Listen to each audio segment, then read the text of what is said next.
Hello friends, welcome to my YouTube class and we are going through the chapter photosynthesis in the higher plants।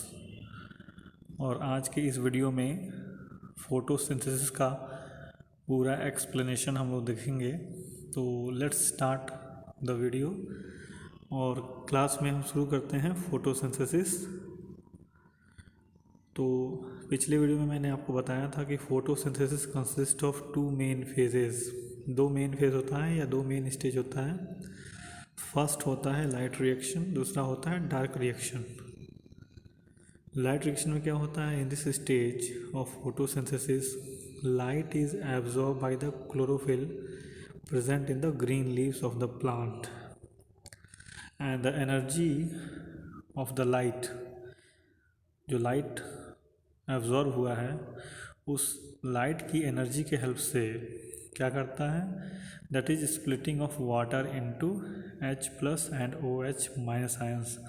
Water को split किया जाता है H+ ions और OH- ions में। The H+ ions carry NADPH2 which are use to reduce CO2 in dark reaction. तो जो H+ ions यहाँ पे मिले हमको बाई स्प्लिटिंग ऑफ वाटर, वो क्या करता है? यानी NADPH2 के हेल्प से CO2 को डार्क रिएक्शन में रिड्यूस करता है, जिससे कि कार्बोहाइड्रेट का फॉर्मेशन होता है, जो कि हमारा फाइनल प्रोडक्ट है फोटोसिंथेसिस का।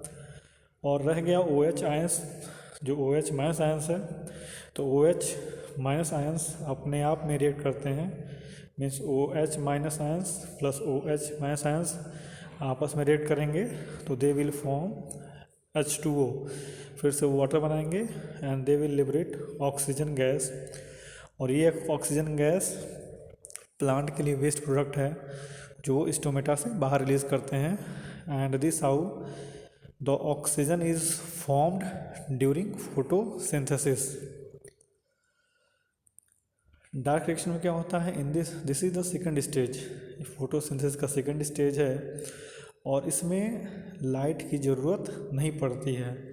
तो जैसा कि मैंने आपको पहले वाली वीडियो में मैंने क्लियर किया था कि लाइट रिएक्शन और डार्क रिएक्शन दोनों दिन में ही होते हैं और दोनों अल्टरनेटिवली चलते रहते हैं ड्यूरिंग द फोटोसिंथेसिस, और रात में कोई भी रिएक्शन नहीं होता है। तो ये मत समझ लीजिएगा कि डार्क रिएक्शन मतलब कि डार्क में होगा यानी कि रात में होगा, ऐसा नहीं है। डार्क रिएक्शन दिन में ही होता है, बट ये है कि वो लाइट को यूज़ नहीं करता है। तो डार्क रिएक्शन करता क्या है? डार्क रिएक्शन जो NADPH2 बना है और ATP बना हुआ है लाइट रिएक्शन में, उसी को यूटिलाइज करके CO2 को रिड्यूस करता है और कार्बोहाइड्रेट का फॉर्मेशन होता है। लाइट रिएक्शन को हम लोग फिर से देखते हैं और पूरा वेल स्टडी करते हैं लाइट रिएक्शन को। तो it is also known as photochemical phase of photosynthesis. Photochemical phase बोलते हैं इसको फोटोसिंथेसिस का। It was explained by Arnon and his coworkers. जो लाइट रिएक्शन है वो आर्नॉन ने और उनके कोवर्कर्स ने एक्सप्लेन किया था 1958 में। When ever chlorophyll molecules absorb a photon of light, it moves from ground state to excited state। तो क्लोरोफिल मॉलिक्यूल्स अपने ग्राउंड स्टेट में होते हैं और जैसे ही वो लाइट एब्जॉर्ब करते हैं तो वो अपने एक्साइटेड स्टेट में पहुंच जाते हैं।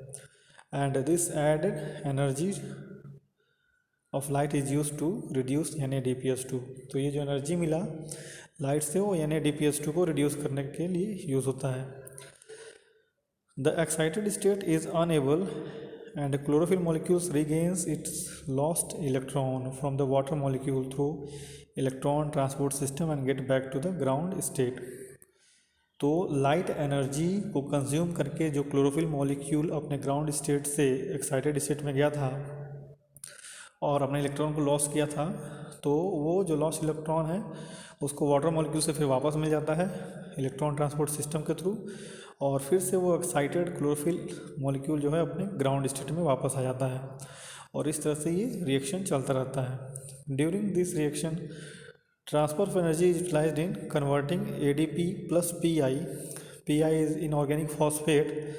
तो adenosine diphosphate plus inorganic phosphate जुड़ करके क्या बनते हैं? ATP बनते हैं।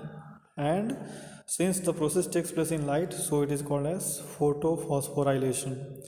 तो यहाँ पे एनर्जी प्रोवाइड कर रहा लाइट, इस रिएक्शन के लिए एनर्जी प्रोवाइड कर रहा लाइट, और इसलिए इस रिएक्शन को हम लोग बोलते हैं या इस प्रोसेस को बोलते हैं photophosphorylation. Photo system and reaction centre, हमको लाइट रिएक्शन में ही दूसरा टॉपिक पढ़ना है कि जो लाइट रिएक्शन में फोटो सिस्टम होता है, दो फोटो सिस्टम होते हैं, दो रिएक्शन सेंटर होते हैं जो लाइट रिएक्शन को प्रोसीड करने में हेल्प करते हैं। तो टू फोटो सिस्टम्स, दो फोटो सिस्टम हैं work in light reaction, light reaction में काम करते हैं। This photo system are called PS1 and PS2। इस फोटो सिस्टम का नाम क्या है? PS1 एंड PS2, या सिंपली हम लोग बोल सकते हैं इसको photo system 1 and photo system 2। This system has one primary pigment molecule known as reaction centre. तो दोनों जो फोटो सिस्टम है उन दोनों में एक एक अपना अपना रिएक्शन सेंटर होता है, और वो करता क्या है? Reaction centre collect all the energy collected by the other accessory pigment molecule. तो फोटो सिस्टम में कई सारे पिगमेंट होते हैं जो सनलाइट से एनर्जी ट्रैप करते हैं, उन सारे एनर्जी को एक साथ मिलाना ये किसका काम होता है? रिएक्शन सेंटर का काम होता है। तो रिएक्शन सेंटर क्या करता है? वो सारा एनर्जी हार्वेस्ट करता है जो कि एसेसरी पिगमेंट ने स्टोर किया हुआ है। The reaction centre use this energy to start the chemical reaction to convert light energy into chemical energy, और रिएक्शन सेंटर से ही फिर लाइट रिएक्शन का प्रोसेस शुरू हो जाता है। Photo system and reaction centre फिर से देखते हैं हम लोग क्या है। Reaction centre molecules are always specialised form of chlorophyll a. तो जो अभी बात कर रहे थे हम लोग रिएक्शन सेंटर की, वो स्पेशल फॉर्म होता है क्लोरोफिल ए का। और PS1 में बात करेंगे तो वो P700 होता है, और PS2 में वो P680 होता है। तो ये फिगर में देख सकते हो कि कैसे PS1 और PS2 बना है, और रिएक्शन सेंटर बिल्कुल नीचे है। रिएक्शन सेंटर P680 है PS2 के लिए, और PS1 के लिए P700 है। और कई टाइप्स के फोटोसिंथेटिक पिगमेंट हैं, क्लोरोफिल ए है, बी है, और ये सारे लाइट एनर्जी को एब्जॉर्ब करते हैं और फिल्टर डाउन कर रहे हैं कहाँ पर? रिएक्शन सेंटर पे। और यहाँ पे जो PS का रिएक्शन सेंटर है P700, तो P का मतलब होता है पिगमेंट, और जो न्यूमेरिकल वैल्यू है वो है wavelength of light what it is absorbing. कौन सा वेवलेंथ वो एब्जॉर्ब कर रहा है, that is the numerical value is showing, and P means pigment. तो ये था PS1 और PS2 जो कि दोनों वर्क करता है किसमें? लाइट रिएक्शन में, और दोनों के अपने अपने रिएक्शन सेंटर होते हैं। एक होता है P680 और एक होता है P700। Each photo system has about 300 chlorophyll. जो दोनों आपको फोटो सिस्टम का हम यहाँ डायग्राम दिखा रहे हैं, दोनों में नियर अबाउट 300 क्लोरोफिल मॉलिक्यूल्स होते हैं जो कि सोलर लाइट को हार्वेस्ट करते हैं और फनल डाउन करते हैं, मतलब ट्रांसफ़र करते हैं अपने अपने रिएक्शन सेंटर्स को, या तो P680 को या P700 को, which acts as energy trap. After attaining the sufficient amount of energy, the reaction center emit the electron which move from one electron carrier to the next electron carrier, causing oxidation reduction reaction that forms electron transport chain. During this process ATP are formed. तो जो sufficient amount of energy जब मिल गया reaction centres को, तो वो अपना एक electron loss करता है, और वो इलेक्ट्रॉन कई इलेक्ट्रॉन कैरियर्स से होता हुआ आगे बढ़ता है और ऑक्सीडेशन रिडक्शन रिएक्शन कॉज करता है through the ETS system, electron transport chain system. और इससे हमको फ़ायदा क्या होता है? इससे फ़ायदा होता है कि ATP बनता है, यानी कि लाइट रिएक्शन में इलेक्ट्रॉन ट्रांसपोर्ट चेन के थ्रू ATP का प्रोडक्शन होता है। लाइट रिएक्शन में दो फेज़ होता है, एक होता है नॉन साइक्लिक फोटोफॉस्फोराइलेशन, दूसरा होता है साइक्लिक फोटोफॉस्फोराइलेशन।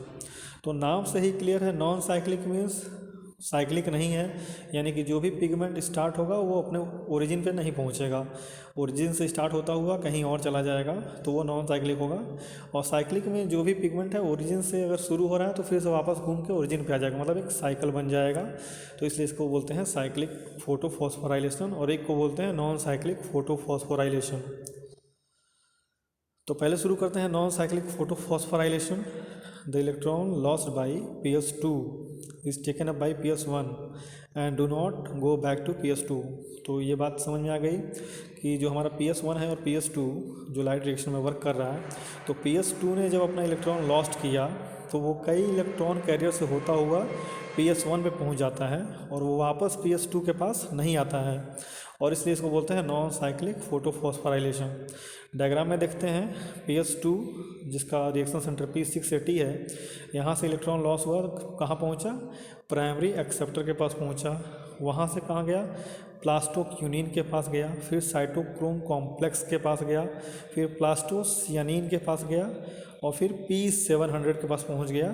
ये वापस P680 के पास नहीं आया, और P700 के पास जाकर के प्राइमरी एक्सेप्टर पे चला गया, प्राइमरी एक्सेप्टर से फेरोडक्सिन पे चला गया, जहाँ पे NADPH2 रिड्यूस हुआ। तो यानी कि जो इलेक्ट्रॉन लॉस हुआ P680 से, आप फिगर देखते रहिए, जो इलेक्ट्रॉन लॉस हुआ P680 से वो फिर से वापस P680 पर नहीं आया, यानी नॉन साइक्लिक हुआ ये। तो इसलिए इसको बोलते हैं non cyclic photophosphorylation. Non cyclic photophosphorylation जो हमने डायग्राम में समझा है वही दिया है कि नॉन साइक्लिक फोटोफॉस्फोराइलेशन में इलेक्ट्रॉन एक्सेप्टर से प्लास्टोक्यूनिन, साइटोक्रोम कॉम्प्लेक्स, प्लास्टोसियानिन और finally to PS1. The electron given out by PS1 are taken by primary acceptor and ultimately passed on to NADP, and electron combine with hydrogen ion and reduce NADP to NADPH2. The hydrogen ion also called proton and made available by splitting of water. Non-cyclic photophosphorylation need constant supply of water molecule. The net result of this phase is formation of oxygen, NADPH2 and ATP molecule. और यहाँ जो oxygen बन रहा है, आप यहाँ figure में नीचे देखिए, H2O स्प्लिट हो रहा है तो हाफ ऑक्सीजन बन रहा है। ये ऑक्सीजन क्या है, that is the waste product for the plants. तो oxygen is waste product of this phase. अब साइक्लिक फॉस्फोराइलेशन की बात करते हैं, तो the electron released by P700 से इलेक्ट्रॉन लॉस होगा PS1 से in the presence of light and taken up by the primary acceptor and then passed to ferredoxin, plastoquinine, cytochrome complex, plastocyanin and finally back to P700, और फिर से P700 पे आ जाएगा। मतलब P700 से जो इलेक्ट्रॉन लॉस हुआ वो कई कैरियर से होता हुआ फिर से P700 पे वापस आ गया, और इसलिए इसको हम लोग बोलते हैं cyclic photophosphorylation. And this cyclic phase also result in formation of ATP, और यहाँ भी ATP बनता है। ये है आपका साइक्लिक फोटोफॉस्फोराइलेशन। P700 से इलेक्ट्रॉन लॉस हुआ, प्राइमरी एक्सेप्टर पे गया, फेरोडक्सिन पे गया, प्लास्टोक्यूनिन पे गया, साइटोक्रोम कॉम्प्लेक्स पे गया और फिर से वापस P700 पे आ गया। तो that's why it is called as cyclic photophosphorylation. Dark reaction की बात करते हैं। अब तक हमने लाइट रिएक्शन पढ़ा, और लाइट रिएक्शन का जो प्रोडक्ट था वो देखा कि ATP बना और NADPH2 बना। अब डार्क रिएक्शन पढ़ते हैं हम लोग। Dark reaction do not require light, it utilises ATP and NADPH2 molecule. तो अभी हमने पढ़ा लाइट रिएक्शन में कि कैसे ATP बन रहा है और कैसे NADPH2 बन रहा है।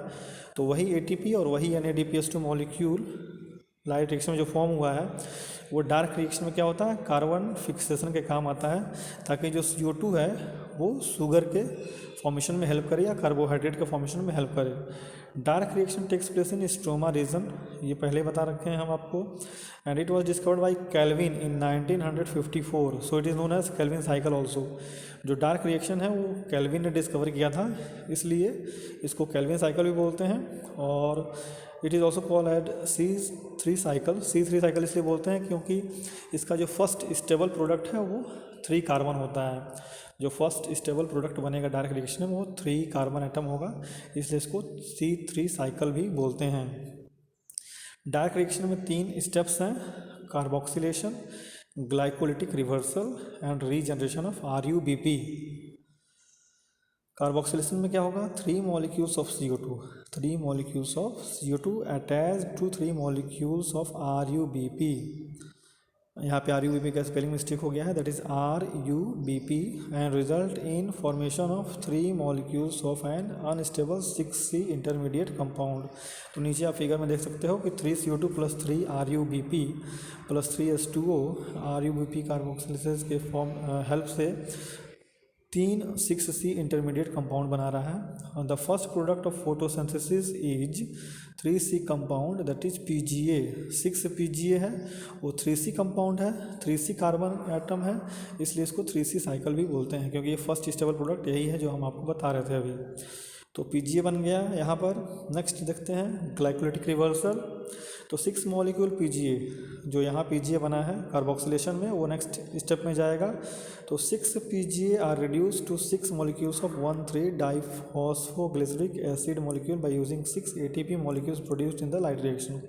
तो लाइट रिएक्शन का जो एटीपी मॉलिक्यूल बना था वो यूटिलाइज करके ये क्या बनाएगा, 1,3 डाइफॉस्फोग्लिसरिक एसिड। और later on by using all NADPS2, जो लाइट रिएक्शन में NADPS2 बना था उसको यूटिलाइज करके 6 molecule of PgAl are obtained. 6 PgAl, आप रिएक्शन को देखिए नीचे, तो 6 PgAl ऑब्टेंड हुआ। और PgAl is 3C sugar and is first carbohydrate product. और PgAl क्या है, 3C शुगर है और फर्स्ट कार्बोहाइड्रेट प्रोडक्ट है फोटोसिंथेसिस का।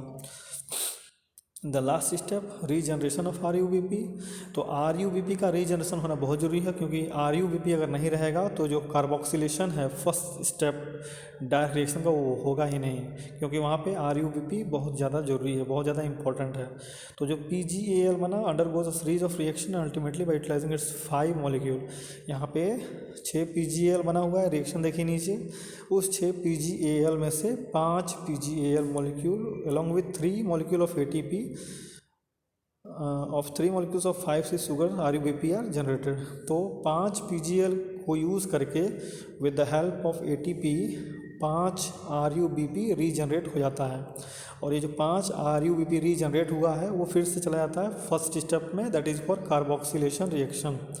और रिमेनिंग जो एक PgAl है that help in the formation of glucose, sucrose and starch, the product of the photosynthesis. तो इस तरह से जो बचपन से हम लोग फोटोसिंथेसिस पढ़ते आ रहे थे कि फोटोसिंथेसिस में कार्बोहाइड्रेट बनता है, कार्बोहाइड्रेट बनता है, तो कार्बोहाइड्रेट कैसे बनता है ये पूरा प्रोसेस आपको मैंने समझा दिया। और मैं समझता हूँ कि आपको अच्छे से समझ में आ गया होगा कि how the glucose, sucrose, starch and carbohydrate are formed during the photosynthesis through the 2 steps, that is light reaction and dark reaction. और एक चीज़ इंपॉर्टेंट है दैट इज़ केल्विन साइकिल। तो this is the Calvin cycle, और इसमें तीनों step दिया हुआ है, कार्बोक्सिलेशन दिया हुआ है, रिडक्शन दिया हुआ है, रीजनरेशन दिया हुआ है। इसको देख लें और समझ लें। And that's all in today's class. Thanks a lot and please subscribe my channel.